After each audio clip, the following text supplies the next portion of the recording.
পোনপ্ৰথমে সমূহ অসমবাসী ৰাইজলৈ সূৰ্যোদয় যুৱ সমাজৰ তৰফৰ পৰা ৰঙালী বিহুৰ আন্তৰিক শুভেচ্ছা জ্ঞাপন কৰিছোঁ। আজি সূৰ্যোদয় যুৱ সমাজে এই ঐতিহাসিক গোসাঁই পুখুৰী পাৰত আমি বিহু উদযাপন কৰিছোঁ। আচলতে আমি পৰম্পৰাসমূহ ধৰি ৰখাৰ এটা প্ৰয়াস কৰিছোঁ। যিহেতু আমাৰ আজি এই ঐতিহাসিক জেগা বুলি ক'লে গড়গাঁৱৰ দাঁতি কাষৰতে অৱস্থিত এই গুমুঠা গাঁৱৰ আজি এই ঐতিহাসিক গোসাঁই পুখুৰী পাৰত সূৰ্যোদয় যুৱ সমাজে নৱপ্ৰজন্মক গুৰি শিপাডালৰ লগত চিনাকি কৰাই দিয়াৰ এটা আমি প্ৰয়াস কৰিছোঁ।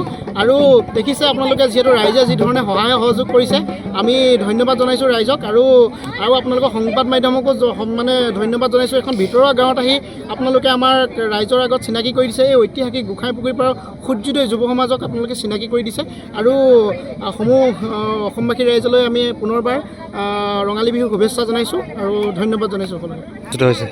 আজি পুৱাৰ পৰা কণী যুঁজ প্ৰতিযোগিতা অনুষ্ঠিত হ'ল। পৰম্পৰা ৰক্ষা কৰি আমাৰ যি কণী যুঁজ আমাৰ অনুষ্ঠিত হ'ল আৰু তাৰপিছত আমাৰ জেং বিহু অনুষ্ঠান আমাৰ হৈ গ'ল আৰু এতিয়া হুঁচৰি পৰিৱেশন কৰিয়ে আছে আৰু পিছতো আৰু বহু হুঁচৰি আছে, তেওঁলোকেও অনুষ্ঠান পৰিৱেশন কৰিব। সিমানেই।